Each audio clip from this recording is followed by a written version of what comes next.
नमस्कार दोस्तों, study with पवन प्रदीप में आप सब लोगों का स्वागत है। दोस्तों, चर्चा की जाएगी कक्षा 8 संसाधन एवं विकास के पाठ नंबर 6 मानव संसाधन। इसके विषय में हम चर्चा कर चुके थे। इसके अभ्यास प्रश्न जो पाठ्य पुस्तक के आधारित प्रश्न होते हैं उन पर हम चर्चा करेंगे। साथ ही साथ मैं आप लोगों की जानकारी के लिए बताना चाहूँगा कि हमारे इस यूट्यूब चैनल के माध्यम से प्रतिदिन किसी न किसी एक पाठ पर चर्चा की जाती है और साथ में उसके अभ्यास प्रश्नों पर भी चर्चा की जाती है। ये कक्षा 6 से 12 तक के बच्चों के लिए तो काफ़ी महत्वपूर्ण है ही है ये सीरीज। साथ में उन तमाम प्रतियोगी परीक्षाओं में भाग लेने वाले लोगों के लिए, छात्रों के लिए भी काफ़ी महत्वपूर्ण रहने वाली है। जैसे कि आप लोग जानते हैं कि कक्षा 6 से 12 तक एनसीईआरटी किताबों के आधार पर विभिन्न प्रश्न प्रतियोगी परीक्षाओं में भी पूछ लिए जाते हैं। इसीलिए अगर आप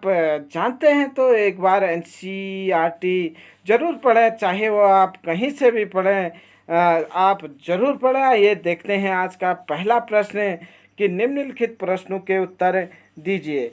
लोगों को एक संसाधन क्यों समझा जाता है?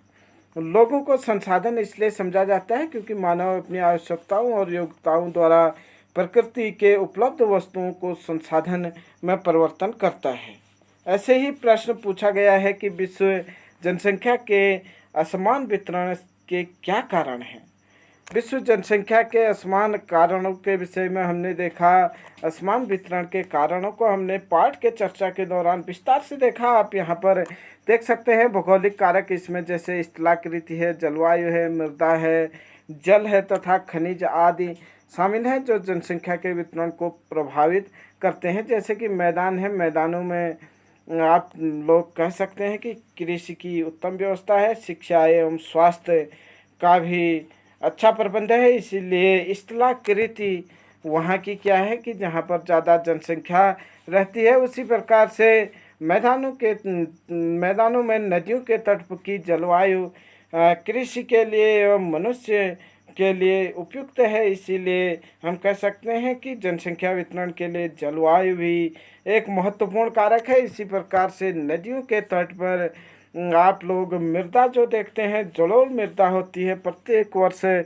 बाढ़ से वहाँ पर नई मिट्टी आती है जो कृषि के लिए क्या होती है, अत्यंत लाभदायक होती है। इसलिए यहाँ भी मृदा भी एक क्या है, जनसंख्या वितरण का एक प्रमुख कारक है। ऐसे ही जल के विषय में अगर हम देखें तो बिना जल के मनुष्य जीवन हो, चाहे कोई भी पारिस्थितिकी तंत्र हो, उसका चलना क्या है, असंभव है। उसके बाद देखें आर्थिक कारक, औद्योगिक क्षेत्र रोजगार के अवसर प्रदान करते हैं, अतः बड़ी संख्या में लोग इन क्षेत्रों में आकर बसते हैं। जैसे कि बड़े बड़े नगर होते हैं, महानगर होते हैं, जहाँ पर अनेक कंपनियां या उद्योग धंधे होते हैं। वहाँ पर लोग गाँव से आते हैं और क्या करते हैं, वहाँ पर रोजगार को ढूंढते हैं। इससे भी जनसंख्या क्या होती है, गाँव से शहर की ओर चली जाती है और शहरों की जनसंख्या क्या हो जाती है, बढ़ जाती है। सांस्कृतिक कारक, धर्म और सांस्कृतिक महत्व वाले स्थानों को भी लोग आकर्षित करते हैं, वहाँ जाते हैं, धर्म स्थलों का भ्रमण करते हैं या वहीं के आसपास अपना घर बना लेते हैं। जैसे हमने देखा था भारत में बनारस और विदेशों में यरूशलेम आदि शहर ऐसे हैं कि जहाँ पर लोग क्या करते हैं, धार्मिक यात्रा के लिए जाते हैं। हम कह सकते हैं मक्का, मदीना और इसी प्रकार से अन्य धार्मिक स्थल भी क्या होते हैं, कैलाश मानसरोवर यात्रा, जो कि लोग वहाँ पर अधिक मात्रा में जाते हैं। सामाजिक कारक अच्छे आवास, शिक्षा, स्वास्थ्य सुविधाओं के लिए लोगों को आकर्षित करते हैं। उसके बाद प्रश्न नंबर 3 था कि विश्व की जनसंख्या अत्यंत तीव्रता से बढ़ गई है, क्यों? विश्व की जनसंख्या बढ़ने के कारण यहाँ पर देखें मृत्यु दर में कमी आई है। लगभग 19वीं शताब्दी में औषधियों का निर्माण हुआ था और अनेक बीमारियों को क्या कर दिया था, औषधियों के द्वारा रोका गया और उनका जो था दवाइयों के माध्यम से, औषधियों के माध्यम से उन बीमारियों को दूर किया गया, जिससे कि मृत्यु दर में कमी आई। नंबर 2 चीज़, खाद्य आपूर्ति में सुधार हुआ। 19वीं शताब्दी में अगर हम देखें, कृषि क्षेत्र में भी बदलाव आया, जिससे कि यहाँ पर जो खाद्य आपूर्ति के क्षेत्र में सुधार हुआ या नहीं। जहाँ पर खाद्य आपूर्ति में कमी होती थी तो उस क्षेत्र में खाने की पूरी व्यवस्था होगी। स्वास्थ्य सेवाओं का विस्तार भी होने के कारण क्या हुआ, जनसंख्या वृद्धि हुई। प्राकृतिक वृद्धि दर और जो जनसंख्या वृद्धि दर है, जन्म दर, वह अधिक है, और साथ ही साथ मृत्यु दर कम हो जाने से क्या हुआ कि जनसंख्या में वृद्धि हुई। प्रवास भी इसका एक मुख्य कारण होता है जनसंख्या वृद्धि के लिए। अगला प्रश्न था इसी में पहले का चौथा या नहीं। आप देखें कि इसमें प्रश्न पूछा गया था, जनसंख्या परिवर्तन को प्रभावित करने वाले किन्हीं 2 कारकों की भूमिका का वर्णन कीजिए। जनसंख्या परिवर्तन को प्रभावित करने वाले 2 कारक हैं। नंबर 1, जन्म दर, जिसे प्रति 1000 व्यक्ति पर 1 वर्ष में जीवित जन्म लेने वाले बच्चों के रूप में जाना जाता है। नंबर 2, मृत्यु दर, जिसे 1000 व्यक्ति पर वर्ष में मरने वाले व्यक्तियों की संख्या के रूप में मापा जाता है। मतलब जन्म दर और मृत्यु दर दोनों को ही क्या किया जाता है, 1000 में से देखा जाता है कि कितने लोग, कितने बच्चे वहाँ पर जीवित रहे और कितने बच्चों की वहाँ पर मृत्यु हुई। इसी को हम कह सकते हैं कि जनसंख्या परिवर्तन को प्रभावित करने वाले 2 कारक हैं मुख्य रूप से। आइए देखें प्रश्न नंबर 5। पहले का 5वां प्रश्न था, जनसंख्या संगठन से आप क्या समझते हैं, या जनसंख्या संगठन से क्या तात्पर्य है। जनसंख्या संगठन किसी देश की जनसंख्या विन्यास अथवा संरचना है, जिससे हम आसानी से उस देश की जनसंख्या के विभिन्न घटकों का अध्ययन कर सकते हैं, जैसे आयु है, लिंग है, अनुपात, आयु लिंग का अनुपात है, साक्षरता स्तर है, स्वस्थ स्वास्थ्य दशाएँ हैं, व्यवसाय है, आय व्यय है, ये आदि स्तर क्या हैं। जनसंख्या संगठन को जानने की एक विधि है, जिसे जनसंख्या पिरामिड कहते हैं, या जिसे जनसंख्या पिरामिड कहा जाता है, या इस विधि को जनसंख्या पिरामिड कहते हैं। आइए प्रश्न नंबर 6 या नहीं पहले का छठा क्वेश्चन जो है, जनसंख्या पिरामिड क्या है। ये किसी देश की जनसंख्या को समझने में मदद करते हैं।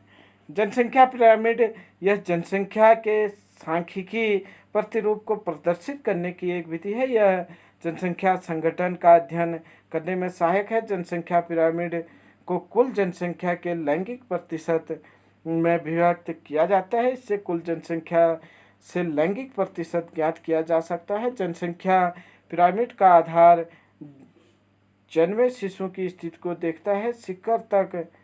शिखर की तरफ बढ़ते हुए यह क्रमशः प्रौढ़ों एवं वृद्धों को जनसंख्या को दिखाता है। यह देश की आश्रित एवं क्रियाशील जनसंख्या को भी दर्शाता है। पाठ के चर्चा के दौरान भाग 2 में हमने देखा था कि किस तरीके से जनसंख्या के पिरामिड यहाँ पर बने थे।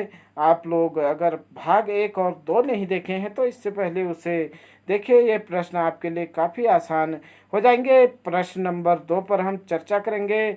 सही पर चिन्ह लगाना है। जनसंख्या वितरण शब्द से तात्पर्य है किसी दिए हुए क्षेत्र में लोग लोग क्या हैं, वहाँ पर किस रूप में वितरित हैं, इसी को कहते हैं जनसंख्या वितरण। जैसे कि हमने देखा 1 किलोमीटर में कितने व्यक्ति रहते हैं, 1 वर्ग किलोमीटर में, वही क्या है, जनसंख्या वितरण है। हमने भारत में देखा 382 प्रति वर्ग किलोमीटर में व्यक्ति रहते हैं, जबकि विश्व में 51 लोग प्रति वर्ग किलोमीटर में रहते हैं। अगला प्रश्न पूछा गया है यहाँ पर, वे 3 मुख्य कारक कौन से हैं जिनसे जनसंख्या में परिवर्तन होता है। जन्म है, मृत्यु है और साथ में प्रवास है। इनसे जनसंख्या में परिवर्तन होता है या नहीं। जनसंख्या परिवर्तन के ये क्या है, मुख्य कारक हैं। प्रश्न नंबर 3 या नहीं प्रश्न नंबर 2 का जो 3 है, 1999 में विश्व की जनसंख्या हो गई लगभग 6 अरब के आसपास।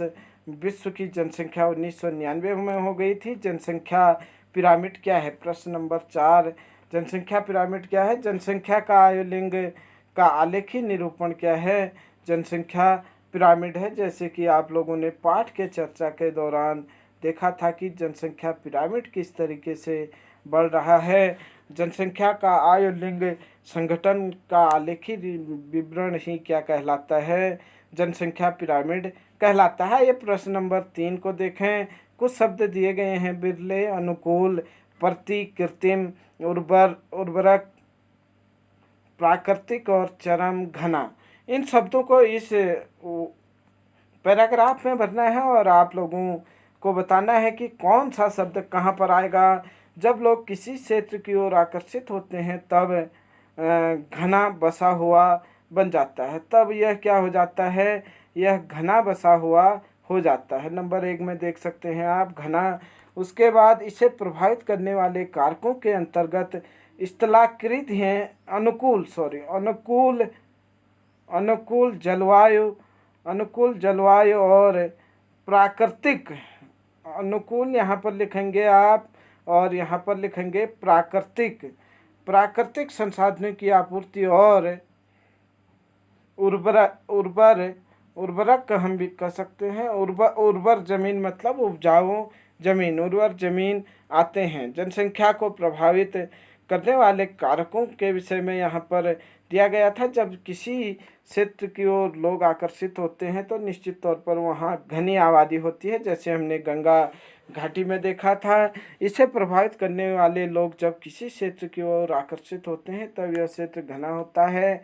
और इसे प्रभावित करने वाले कारकों के अंतर्गत अनुकूल जलवायु, प्राकृतिक संसाधनों की आपूर्ति और उर्वर जमीन आते हैं। इस प्रकार से आप लोगों को इसमें ये भरना था। ये देखें अगला प्रश्न नंबर 4 क्रियाकलाप दिया गया है यहाँ पर।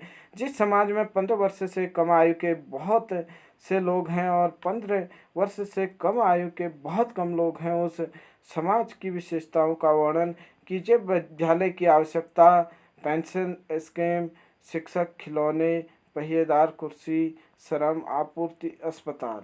इस प्रकार से आप देख सकते हैं 15 वर्ष से कम आयु के लोग या 15 वर्ष से कम आयु के बहुत लोग क्या होते हैं? विद्यालय की आवश्यकता अधिक, क्योंकि बच्चे अधिक हैं। विद्यालय की यहाँ पर आवश्यकता है कि बच्चे होंगे तभी विद्यालय चलेगा। नंबर 2, शिक्षक की भी अधिक आवश्यकता होगी अगर अधिक बच्चे होंगे। नंबर 3, खिलौने की भी अधिक आवश्यकता होगी अगर अधिक बच्चे होंगे, तो वहाँ पर खेल सामग्रियाँ भी अधिक चाहिए होंगी।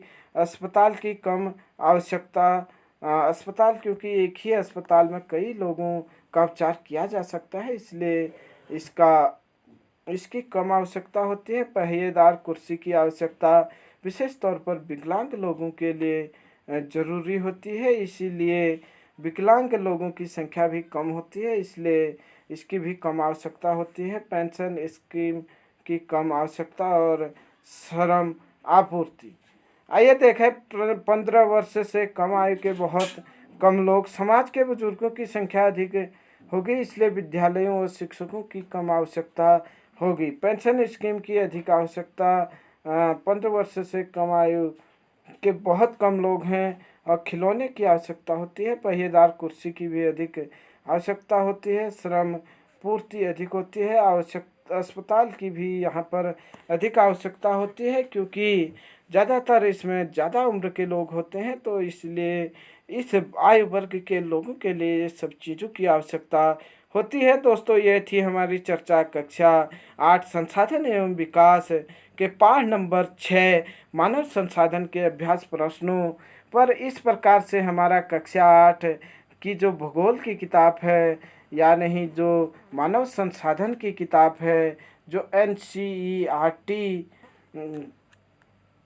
एनसीईआरटी के आधार पर है, इस पर हमने चर्चा की। इसके पूरे पाठों को आज हम चर्चा कर चुके हैं। आशा करता हूं कि आप लोग इन वीडियो से तमाम फ़ायदा लेंगे और हमारा यह प्रयास आगे भी जारी रहेगा। तब तक के लिए आप हमारे साथ यूं ही बने रहिए। जय हिंद, जय भारत।